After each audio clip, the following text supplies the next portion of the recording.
ધ્રોલની એક એવી જગ્યા જ્યાં બંને ધર્મો દ્વારા આપણે દર્શન કરવામાં આવે છે અને તે છે આપણે ગેબન સાપીરની દરગાહ. તો હાલો મારા ભેગા તમને એના વિશે થોડીક માહિતી આપું.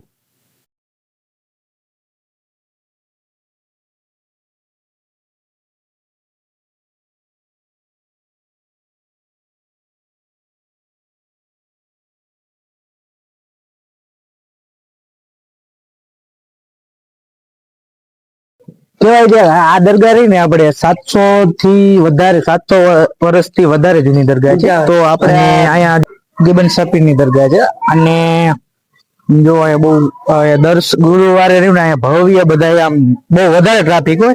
તો આપણે ગેબન સાપીની દરગાહની અંદરનો નજારો જોયો અને ઉપર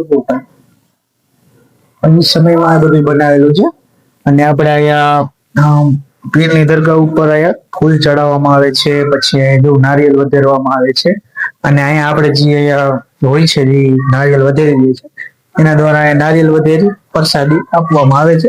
સાપીરની દરગાહે જો કોઈ અહીંયા માનતા રાખી હોય ને તો જો અહીંયા માનતા રાખવામાં આવે છે, જેમ કે કોઈની માનતા હોય કે ખજૂર ભારોભાર જોખવામાં આવે, પછી પેડા ભારોભાર હોય, ગમે તે પ્રકારનું હોય માનતા અહીંયા પૂરી કરવામાં આવે છે. ગેબન સાપીની જગ્યાએ જો જાણે કે આ સાઈડ જો માનતાથી જન્મ થાય છે તો આ બાળકને આ રાખવામાં આવે છે અને આ સાઈડ જે એની માનતા હોય એ રાખવામાં આવે છે ગેબન સાપીની દરગાહે.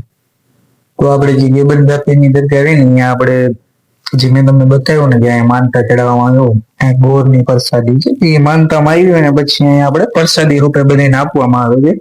જો અહીંયા ગોળના બધાને હમણાં જ કોઈની માનતા હતી એ માનતા અહીંયા પૂરી કરવામાં આવી છે. ધોળની આપણે આ ગેબન સાપીની જે દરગાહ છે ને ત્યાં હજી તો આ કામ બાંધકામ ને બધું ચાલુ છે, કારણ કે હજી અહીંયા કલર નું કામ છે, પછી આ સ્ટ્રક્ચર જો બની ગયું બધું, એટલે કે હજી કામ રેનોવેશન નું કામ ચાલુ છે. આ બોર્ડ પણ મારવામાં આવેલો છે અને ગેબન સાપીની દરગાહમાં જો આ જગ્યાએ ઉપર રહ્યું ને આપણે નોબત કહેવાય ને નગાડા ને બધું વગાડવામાં આવે તે દર ગુરુવારે અહીંયા હોય જ છે, એટલે કરવામાં જ આવે છે સમજે.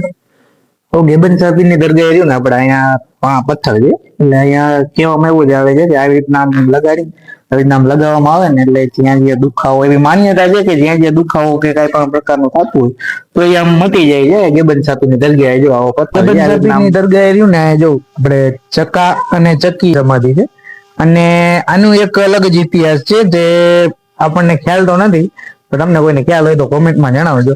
તો આપણે ગેબન સાપીની દરગાહ રહ્યું ને અહીંયા ઘણું બધું છે દર્શન કરવા, બધા સમાજના બધા ધર્મના લોકો આવે જ છે અને અહીંયા બેડી તૂટવાનો એક ઇતિહાસ છે, પછી અહીંયા મેળો ભરાય છે, એ બધું જે આ વિડીયોમાં ના આવે એટલે આપણે એનો પાર્ટ 2 બનાવશે. તો કોમેન્ટમાં પાર્ટ 2 લખી નાખજો અને આપણા પેજ ઈચ્છા હોય ને ફોલો કરી નાખજો.